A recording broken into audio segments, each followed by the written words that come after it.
ये कहानी है एक डिटेक्टिव डोमिनिक की, जिसे मिलता है एक बहुत ही पेचीदा केस। दरअसल उसे एक पर्स मिलता है। उसे ढूंढना है कि यह पर्स है किसका, लेकिन इसी इन्वेस्टिगेशन के गहराई में और उतरने से वो फंस जाता है ऐसे जाल में जिससे निकलना नामुमकिन है। कई लोगों के मर्डर्स हुए हैं, आखिर कौन है खूनी और आखिर क्यों किया उसने मर्डर, जानेंगे आज की कहानी में। बस क्लाइमैक्स मिस मत करना।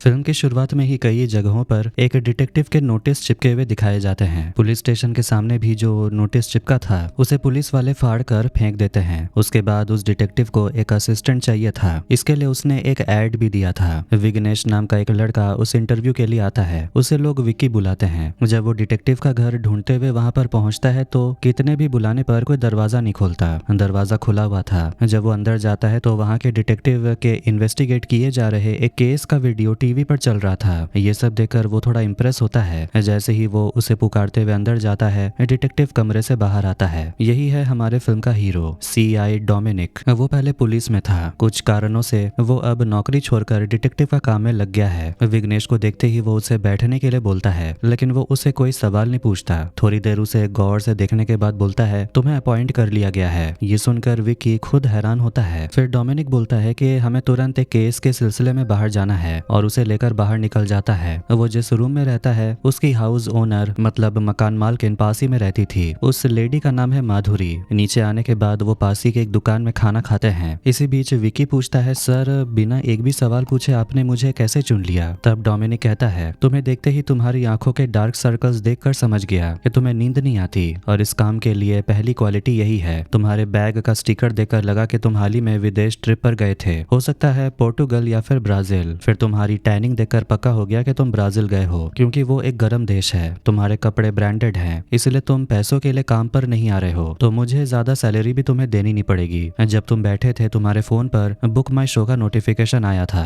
तुमने जो फिल्म बुक की है वो भी एक क्राइम थ्रिलर है। इससे समझ आया कि तुम्हें क्राइम थ्रिलर्स में बहुत दिलचस्पी है। इन सब बातों को देखकर मैंने तुम्हें सिलेक्ट किया। ये सब सुनकर विकी को लगा कि डोमिनिक बहुत कोई बड़ी चीज है। साथ ही डोमिनिक कहता है कि तुम्हारे हाथ में बाइक की चाबी देखकर मैंने सोचा कि हमारी इन्वेस्टिगेशन में यहाँ वहाँ जाना हो तो तुम्हारी बाइक यूज कर सकते हैं। मैं मकान मालकिन की कार इस्तेमाल कर रहा था, लेकिन हाल ही में मेरा एक्सीडेंट हो गया और गाड़ी वर्कशॉप में है, इसलिए तुम्हारी बाइक की जरूरत होगी। खाना खाकर निकलते समय डोमिनिक कहता है, पैसे तुम ही दे दो। विकी बिल पे करके आता है और कहता है, सर आपकी खोजी हुई बातों में बस एक बात गलत है। मैं ब्राजील या पोर्टुगल नहीं गया था। वो स्टिकर अंकल के साथ दुबई जाने का था। तब डोमिनिक कहता है, मेरी खोज में कभी कभी कुछ चीजें गलत हो जाती हैं। खैर छोड़ो। अब उन्हें सोमन पिल्लाई नाम के एक आदमी के केस के जांच के लिए जाना था। वो उस सोमन पिल्लाई का पीछा करते हैं। एक बस स्टॉप पर खड़े होकर जब वो उसे देख रहे थे तभी डोमिनिक के पास से गुजर रहे एक आदमी के हाथ से एक पर्स नीचे गिर जाता है। डोमिनिक उसे उठाकर उस आदमी को वापस दे देता है। इसके बाद सोमन का पीछा करते हुए वो सीधे एक सुपरमार्केट पहुंचते हैं। उस आदमी मतलब के सोमन के कई औरतों के साथ संबंध थे। वो लड़कियों को लेकर अक्सर होटलों में जाया करता था। सुपरमार्केट से उसने कुछ सामान और कॉन्डोम खरीदा और सीधा एक होटल चला गया। होटल पहुंचकर डोमिनिक ने विकी से कहा कि तुम नीचे नजर रखो कि कोई आ तो नहीं रहा। फिर वो रिसेप्शन पर गया और पुराना कार्ड दिखाया जिस पर सीआई डोमिनिक लिखा था। सोमन पिल्लाई का रूम नंबर पता करके वो सीधे कमरे में घुस गया। उस वक्त सोमन कमरे में एक औरत के साथ था। डोमिनिक ने अंदर जाते ही उन दोनों के वीडियो बनाने शुरू कर दिए। जब सोमन ने पूछा कि ये क्या बदतमीजी है तो डोमिनिक ने झूठ बोला, तुम्हारी पत्नी मलिका दीदी ने मुझे ये काम सौंपा है। अगर मैं ये वीडियो उन्हें दे दूं तो वो मुझे बदले में 10,000 देंगी। सोमन डर गया और वो गिड़गिड़ाने लगा, मैं तुम्हें पैसे देता हूँ, बस मेरी पत्नी को कुछ मत बताना। वो डोमिनिक से सौदेबाजी करने लगा और 50,000 रुपए तक देने को तैयार हो गया। इस बीच डोमिनिक ने उस औरत की असलियत भी खोल दी। उसने बताया कि ये औरत कोई शरीफ नहीं है। इसका काम ही है अमीर लोगों को फंसाकर कमरे में छुपा हुआ कैमरा लगाकर वीडियो बनाना और फिर उन्हें ब्लैकमेल करना। डोमिनिक ने उस लेडी के पर्स में छुपा हुआ कैमरा निकालकर दिखा दिया। सोमन बुरी तरह फंस चुका था। आखिर में डोमिनिक के साथ उसकी डील हुई। डोमिनिक ने कहा, अगर तुम मुझे 50,000 रुपए दोगे तो मैं तुम्हें इस झमेले से बचा लूंगा। पैसे मिलते ही डोमिनिक ने वहां रखा हुआ राशन और सब्जियां उठा ली और नीचे आ गया। उसने विकी से शान से कहा, देखो मैंने केस सॉल्व कर दिया। असल में डोमिनिक बाहर सबको दिखाता है कि वो बहुत बड़ा डिटेक्टिव है, लेकिन वो ऐसे ही छोटे मोटे जुगाड़ और हेरा फेरी करके पैसे कमाता था। उसके पास कोई असली या बड़े केस नहीं आते थे। वो ये सारी बातें पुलिस स्टेशन में अपने दोस्त स्वामी को बताता था। जब स्वामी ने पूछा कि पैसे तो ले लिए, अब मल्लिका को क्या जवाब दोगे?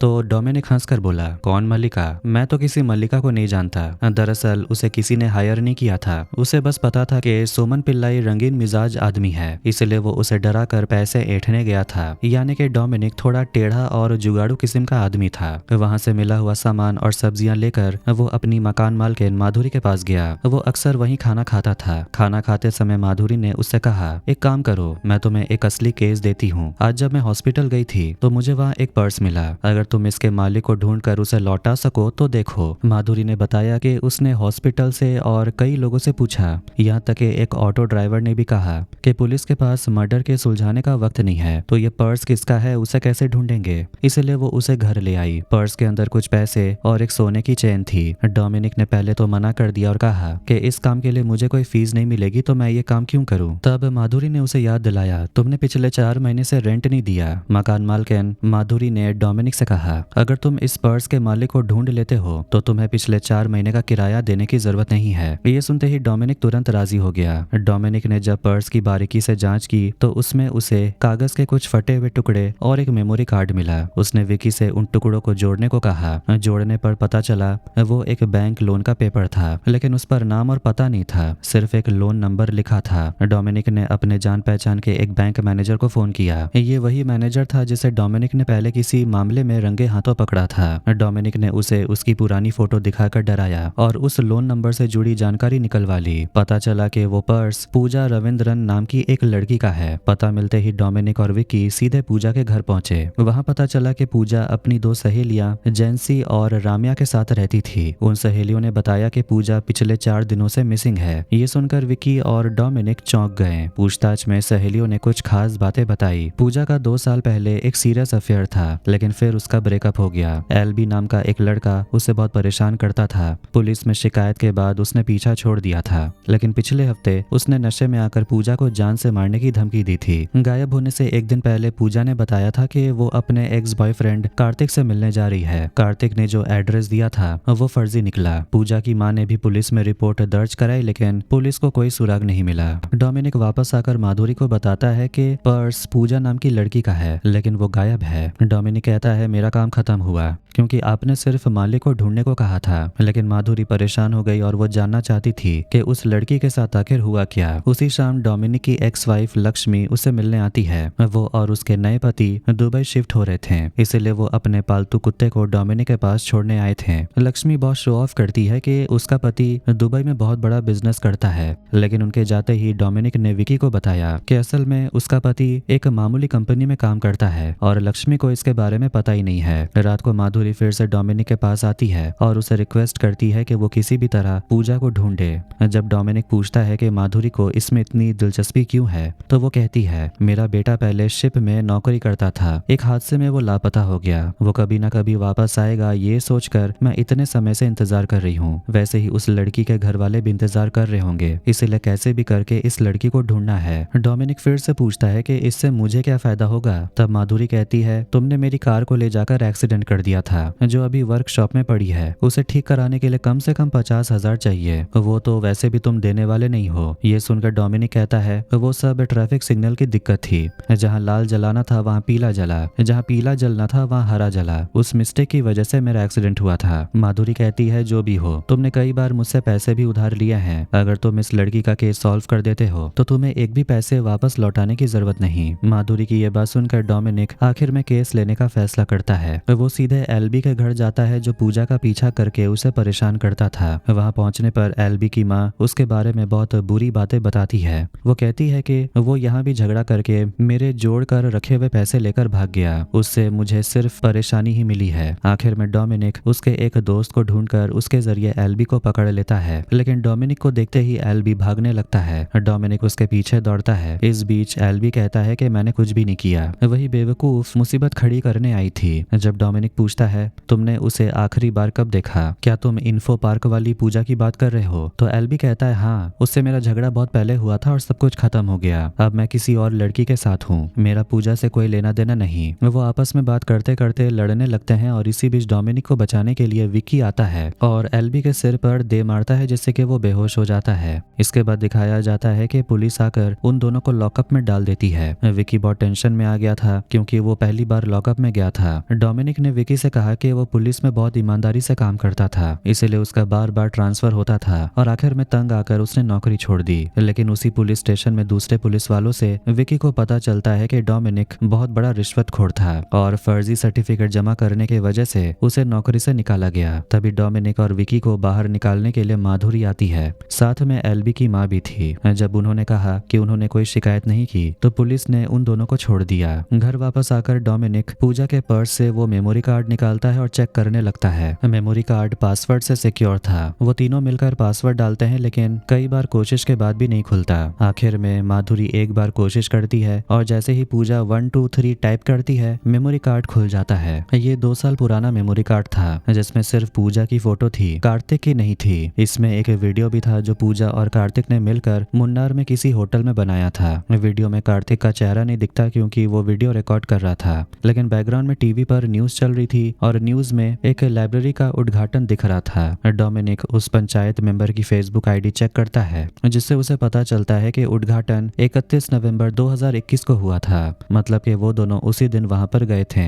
डोमिनिक जेंसी को फोन करता है और पूछता है कि पूजा ने ब्रेकअप का कारण क्या बताया था। जेंसी कहती है कारण कुछ खास नहीं था, बस ब्रेकअप के बाद पूजा बहुत दुखी थी। जेंसी बताती है कि एक बार पूजा ने कार्तिक के पास एक महंगी साड़ी देखी थी। पूजा खुद साड़ी नहीं पहनती थी। जब उसने पूछा कि ये साड़ी किसके लिए है, कार्तिक ने झूठ बोला। इससे छोटा मोटा झगड़ा हुआ और पूजा बहुत दुखी हुई। 10 जनवरी की सुबह ब्रेकअप के 2 साल बाद पूजा अपने एक्स बॉयफ्रेंड कार्तिक से मिलने निकली और वो गायब हो गई। डोमिनिक और विकी सीधे मुन्नार जाते हैं। कई होटलों के बाद उन्हें एक ऐसा होटल मिलता है जिसका वॉलपेपर पूजा के वीडियो जैसा था। वो पक्का कर लेते हैं कि यही वो कमरा है। अब जबकि पूजा 2021 में वहां पर आई थी, सीसीटीवी फुटेज मिलना मुश्किल था। डोमिनिक होटल से चेक इन डिटेल्स मांगता है। कमरे में जाकर ये यकीन करता है कि वो दोनों यहीं रुके थे। चेक इन में पूजा का एड्रेस था और पेमेंट कार्तिक के बैंक अकाउंट से हुआ था। उस अकाउंट से डोमिनिक को कार्तिक का ऑफिस और घर का एड्रेस मिलता है। घर बंद होने पर डोमिनिक इंतजार करता है, तभी एक लड़की और नौकर घर में आते हैं। डोमिनिक उस लड़की से पूछता है कि कार्तिक घर पर है क्या। वो कार्तिक की बहन नंदिता थी। डोमिनिक को पता चलता है कि कार्तिक भी 2 साल से गायब है, 31 दिसंबर 2021 से, यानी उसी दिन जब वो होटल में थे। नंदिता से बातचीत में डोमिनिक को समझ आता है कि पूजा कैसे कार्तिक को ढूंढ सकती थी। उसने आखिरी बार अपने भाई को 31 दिसंबर को सुबह 11:30 बजे देखा था। पड़ोसियों से डोमिनिक को पता चलता है कि कार्तिक 2-3 साल पहले यहाँ आता था, ज्यादा किसी से बात नहीं करता था। भाई के गायब होने के बाद नंदिता अकेले वहाँ पर आई और अपने भाई को ढूंढती रही, लेकिन कुछ पता नहीं चला। नंदिता ने अपने भाई कार्तिक की गुमशुदगी की report Munnar town police station में दी थी। डोमिनिक उसे लेकर वहां गया, लेकिन पुलिस को कुछ नहीं मिला। स्टेशन से निकलते समय डोमिनिक ने सुना कि पुलिस वाले नंदिता की खूबसूरती की तारीफ कर रहे थे, जो उसे पसंद नहीं आता। बातों बातों में नंदिता को पता चला कि डोमिनिक अब पुलिस में नहीं है। उसने पूछा कि फिर सीआई डोमिनिक आपको क्यों बोलते हैं। डोमिनिक ने बताया कि सीआई असल में उसके नाम का इनिशियल्स है। अब वो डिटेक्टिव है और पूजा को ढूंढना उसका काम है। नंदिता ने बताया कि उसे एक डांस प्रोग्राम के लिए जाना है। डोमिनिक ने उसका डांस देखने की इच्छा जताई और नंदिता ने उसे बुला लिया। प्रोग्राम के दौरान डोमिनिक उसकी खूबसूरती पर फिदा हो गया था। बाद में कुछ लोग नंदिता को परेशान कर रहे थे तो डोमिनिक ने उसे और उसकी सहेली को घर छोड़ने के लिए लिफ्ट दिया। रास्ते में जॉन नाम का आदमी उनकी गाड़ी रोकता है। नंदिता बताती है कि वो कार्तिक से उधार लिए पैसे चुकाते रहती है, लेकिन जॉन लगातार परेशान करता रहता है। डोमिनिक ने जॉन से कहा नंदिता से बदतमीजी ना करने। तब जॉन ने कहा कि 18 लाख रुपए बाकी हैं और वो फिर से बदतमीजी करता है तो डोमिनिक उसे पीट देता है। घर छोड़ने के बाद डोमिनिक ने कार्तिक के बारे में और जानकारी मांगी। नंदिता ने बताया कि कार्तिक नाटक में एक्टिंग करता था और उसके माता पिता भी नाटक ग्रुप से जुड़े थे। नंदिता का बचपन तमिलनाडु में बीता और पिता मलयाली और माँ तमिल थी। 14 साल की उम्र में दादा दादी की मौत के बाद उसे दिल की बीमारी हो गई थी। कार्तिक ने उसका इलाज कराया और बाद में वो केरला आ गई। इसके बाद डोमिनिक ने अपनी कहानी बताई। बचपन से पुलिस बनना चाहता था, लेकिन कलर ब्लाइंडनेस की वजह से उसकी आंख ने उसे धोखा दे दिया। फर्जी सर्टिफिकेट बनाकर नौकरी हासिल की, लेकिन पकड़े जाने पर नौकरी चली गई। पुलिस में रहते हुए उसने शादी की थी, लेकिन झूठ पकड़े जाने पर पत्नी भी छोड़कर चली गई। इसके बाद डोमिनिक कार्तिक के ऑफिस गया। हेड प्रकाश ने बताया कि एनजीओ गरीबों की मदद करती है और कार्तिक ऑपरेशनल मैनेजर था। कर्मचारियों ने बताया कि कार्तिक को धमकियां मिलती थी और गायब होने से पहले वो बहुत प्रेशर में था। डोमिनिक कार्तिक के अपार्टमेंट गया। पड़ोसियों ने बताया कि कार्तिक ज्यादा किसी से बात नहीं करता था। गायब होने से 2-3 दिन पहले उन्होंने एक जवान औरत को साड़ी में देखा था। था। 31 दिसंबर की सुबह उन्होंने कार्तिक को देखा, लेकिन उसके बाद नहीं। उसी दिन साड़ी वाली औरत बैग के साथ दिखाई दी थी। दिव्या ने ऑफिस से कार्तिक की आखिरी केस की डिटेल्स भेजी। डोमिनिक ने नंदिता से पूछा क्या वो अपार्टमेंट गई थी, तो उसने कहा नहीं। डोमिनिक ने सोचा साड़ी वाली लड़की कौन हो सकती है, शायद पूजा के अलावा कोई और गर्लफ्रेंड हो। डोमिनिक ने विकी को 3 लोगों मतलब के टोनी, संजय और इब्राहिम पर नजर रखने को कहा, जो कार्तिक के आखिरी केस में सस्पेक्ट्स थे। फिर डोमिनिक तमिलनाडु गया। वहां पुरानी ड्रामा कंपनी बंद हो चुकी थी। मालिक चंद्रशेखर टूर पर था, लेकिन डोमिनिक ने उसका लैंडलाइन नंबर नोट कर लिया। दुकानदार को कार्तिक की फोटो दिखाई, लेकिन उसने उसे नहीं पहचाना। डोमिनिक ने वहां छानबीन की और कार्तिक और उसके पिता की पुरानी नाटक वाली तस्वीरें मिली। विकी ने कार्तिक का मिसिंग पोस्टर 3 लोगों के घर के पास चिपकाया, मतलब संजय, इब्राहिम और टोनी के घर के पास। संजय ने तो कोई रिएक्शन दिया ही नहीं। इब्राहिम ने कार्तिक को पहचान लिया, लेकिन उसके चेहरे पर वो डर नहीं था। सिर्फ टोनी बाकी था। जब टोनी दुबई से लौटा, उसके घर के पास पोस्टर चिपकाया गया। ये देखकर वो घबरा गया और वो तुरंत किसी को फोन करने लगा। डोमिनिक वहीं पहुंचा, पोस्टर को फाड़ा और विकी पर चिल्लाने का नाटक किया। डोमिनिक को शक होने लगा कि टोनी कुछ जानता है। अगले दिन नंदिता डोमिनिक के घर आई। उसने कहा कि वो कोची में डांस प्रोग्राम के लिए आई थी और भाई के केस के बारे में कुछ पूछना चाहती थी। डोमिनिक ने बताया कि पूजा तक पहुंचने के लिए पहले कार्तिक का हाल जानना जरूरी है। शक की सुई अब टोनी पर थी। डोमिनिक ने बताया कि वो तमिलनाडु गया था, जिससे नंदिता हैरान हुई। जब नंदिता डोमिनिक के ऑफिस में फाइलें देख रही थी, कुछ गुंडे आए और डोमिनिक से लड़ने लगे।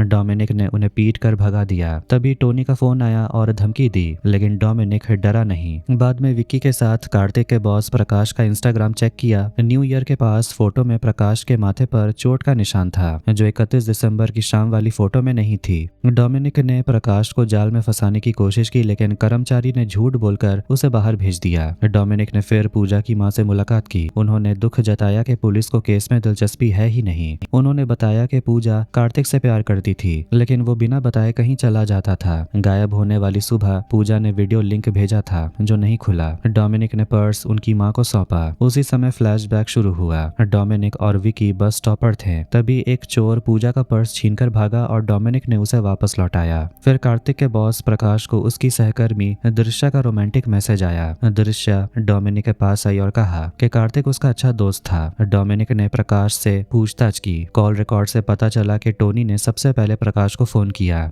31 दिसंबर 2021 की रात टोनी, प्रकाश और कार्तिक की लोकेशन सेम थी। प्रकाश ने आखिरकार बताया कि कार्तिक फाइल लेने गया था। उन्होंने पीछा किया। कार्तिक बाइक के साथ पानी में गिर गया और यही वजह थी कि प्रकाश के माथे में चोट लगी थी। उन्होंने सोचा कि कार्तिक मर गया है। डोमिनिक को पुलिस की मदद लेनी पड़ी। झील के अंदर से कार्तिक की बाइक और एक बोरा मिला। बोरा खोलने पर सब हैरान हो गए, क्योंकि उसमें पूजा की बॉडी थी। कार्तिक की बॉडी नहीं मिली, मतलब वो जिंदा हो सकता था। डोमिनिक ने अपने पुलिस दोस्त से 2 नंबरों की जांच कराई। पहला नंबर 31 दिसंबर 2021 को बंद हुआ और दूसरा 1 जनवरी 2022 को एक्टिव हुआ। डोमिनिक ने माधुरी को पूजा की मौत की खबर दी और मां से वीडियो का लिंक मांगा। वीडियो खुला तो उसमें नंदिता का डांस वीडियो था। वो सीधे नंदिता के घर पर गए। विक्की कंफ्यूजन में था। डोमिनिक ने कहा पूजा यहाँ आई थी और इसीलिए हम आए हैं। नौकर ने फोटो देखकर मना कर दिया, लेकिन बताया कि कार्तिक उसे सालों से जानता था। डोमिनिक ने कहा कि झील से कार्तिक की बॉडी नहीं मिली। नंदिता को उम्मीद हुई कि उसका भाई जिंदा है। वो बोली चलो सेलिब्रेट करते हैं, आज उसका जन्मदिन है, मैं खीर लेकर आती हूँ। नंदिता फ्रिज खोलती है। फ्रिज ज्यादा खुलते ही एक खौफनाक मंजर दिखता है। वो गुंडा जॉन, जो उससे पैसे मांग रहा था, मरा हुआ उस फ्रिज के अंदर बैठा था। डोमिनिक के देखने से पहले ही उसने दरवाजा बंद कर दिया। फिर एक छोटा सा फ्लैशबैक दिखाया गया। नंदिता ने जॉन को भी खीर खाने के लिए बुलाया था, लेकिन उसमें जहर था,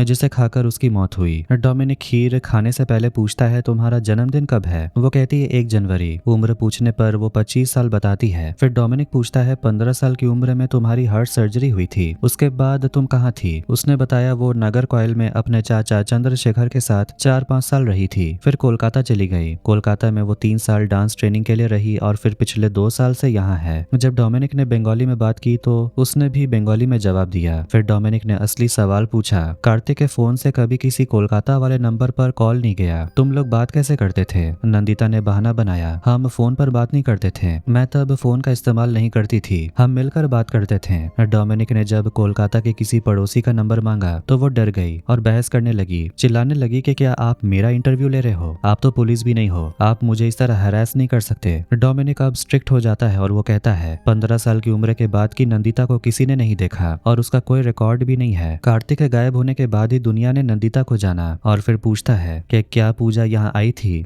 नंदिता मना कर देती है, पर डोमिनिक कहता है कि पूजा अपने घर से तुमसे ही मिलने निकली थी और उसने तुम्हारी डांस वीडियो अपनी माँ को भेजी थी। नंदिता कूल बनकर कहती है शायद वो आई हो, पर मैं उसे नहीं मिली। तभी डोमिनिक बोलता है कि झील से पूजा की लाश मिल गई है। ये सुनकर नंदिता दंग रह जाती है। वो कहती है तो क्या आपको लगता है मैंने उसे मारा? जब वो जानती थी कि मेरा भाई कहाँ है तो मैं उसे क्यों मारूंगी? वो शायद 10 जनवरी को आई होगी, पर मैं यहाँ नहीं थी। डोमिनिक उसे पकड़ लेता है कि मैंने तो कभी 10 जनवरी की तारीख का जिक्र किया ही नहीं। नंदिता घबराकर उसका हाथ पकड़ती है और प्लीज कहती है। तभी डोमिनिक को चंद्रशेखर मतलब के ड्रामा कंपनी के मालिक का फोन आता है और वो बात करने के लिए दूर चला जाता है। चंद्रशेखर ने फोन पर बताया कार्तिक से बात किए गए लगभग 3 साल हो गए। बचपन से ही वो अपनी बहन नंदिता से बहुत प्यार करता था। पहले माता पिता को खोया और फिर नंदिता को भी खो दिया। ये सुनकर डोमिनिक हैरान हो गया। उसने पूछा मैं तो नंदिता के साथ ही हूँ, आप किसकी बात कर रहे हो? तब चंद्रशेखर ने खुलासा किया कि नंदिता की मौत 15 साल की उम्र में दिल की बीमारी से हो गया था। डोमिनिक ये सुनकर सन्न रह गया। कार्तिक ने कभी अपनी बहन की मौत पर यकीन नहीं किया। उस वक्त वो 19 साल का था। कार्तिक स्वभाव से काफी ज्यादा सॉफ्ट था। उसके अंदर औरत जैसी फीलिंग्स थी और वो गे भी था, जिसे छुपाने के लिए वो दूसरों के सामने मर्द होने का नाटक करता था। स्टेज पर वो अक्सर औरतों के किरदार को बहुत अच्छे से निभाता था। डोमिनिक ने तुरंत पुराने एल्बम देखे जिसमें कार्तिक औरतों के कपड़ों में था। उसे पड़ोसी की बात याद आई जिसने एक साड़ी वाली लड़की को घर से निकलते देखा था। उसे समझ आ गया कि उसके सामने जो नंदिता खड़ी है वो असल में कार्तिक ही है, जिसने सर्जरी करवाकर एक औरत का रूप ले लिया है और अपनी मरी हुई बहन की आइडेंटिटी अपना ली है। डोमिनिक ने कार्तिक से कहा तुमने 25 साल बाद लड़के का शरीर छोड़कर खुद को पूरी तरह औरत में बदल लिया। अगर तुम पहले ही सच बता देते तो मैं पूजा को नहीं ढूंढता और वापस चला जाता। तुमने ये सच छुपाया क्योंकि तुम कुछ भुलाना चाहते थे। तुमने पूजा को क्यों मारा? कार्तिक मतलब कि नंदिता, उसे अपना पुराना नाम पसंद नहीं आया। वो चिल्लाकर कहा मैं नंदिता हूँ। डोमिनिक ने कहा कि वो एक्सीडेंट कार्तिक के लिए एक मौका था। सबको लगा वो मर गया, पर वो बच निकला और नंदिता बनकर जीने लगा। पूजा जब उसे ढूंढते हुए वहां पर आई और उसने पहचान लिया कि वो नंदिता नहीं कार्तिक है, तो उसने चिल्लाना शुरू कर दिया कि तुमने मुझे धोखा क्यों दिया, मुझसे प्यार का नाटक क्यों किया। इस पर कार्तिक ने अपना आपा खो दिया और पूजा का खून कर दिया। सच सामने आते ही नंदिता मतलब कि कार्तिक ने डोमिनिक पर चाकू से हमला कर दिया। डोमिनिक को बचाने के लिए विकी अंदर दौड़ा, पर तभी उस नौकर ने डोमिनिक के सिर पर वार किया। डोमिनिक घायल हो गया और नौकर नंदिता को लेकर वहां से भाग निकला। इसके बाद कार्तिक का फ्लैशबैक दिखाया जाता है। बचपन में उसकी माँ चली गई थी और पिता तो बहुत ज्यादा क्रूर थे। जब भी कार्तिक औरतों की तरह सजता, पिता उसे बुरी तरह पीटते। एक दिन गुस्से में आकर कार्तिक ने अपने ही पिता को धक्का देकर मार डाला था। उसके बाद उसने अपनी बहन की पहचान अपना ली और तय किया कि जो भी उसकी इस पहचान के खिलाफ आएगा वो उसे मार डालेगा। फिल्म के आखिर में दिखाया जाता है कि डोमिनिक ने अपने यूट्यूब चैनल पर इस पूरे केस का खुलासा किया। उसने बताया कि कैसे कार्तिक ने पूजा, जॉन और अपने पिता का कत्ल किया। डोमिनिक का चैनल सुपरहिट हो गया और उसके पास अब ढेरों केसेस आने लगे। विकी उसका परमानेंट असिस्टेंट बन गया था। कुछ दिनों बाद डोमिनिक अंडमान जाता है जहां नंदिता मतलब कि कार्तिक छुप कर रह रही थी। वो भी डोमिनिक का वीडियो देख रही थी जिसमें वो उसके कत्ल करने के तरीकों के बारे में बात कर रहा था। जैसे वो वीडियो देख रही होती है, डोमिनिक उसके सामने खड़ा मिलता है। अखबार की कटिंग से पता चलता है कि डोमिनिक ने केरला पुलिस की मदद से कार्तिक को पकड़ लिया और इसी के साथ ये फिल्म यहीं पर एंड हो जाती है। तो आज का वीडियो कैसा लगा कमेंट करके जरूर बताएं। वीडियो पसंद आया तो वीडियो को लाइक कर दें, चैनल को भी सब्सक्राइब कर दें। मिलते हैं नेक्स्ट वीडियो में। Take care.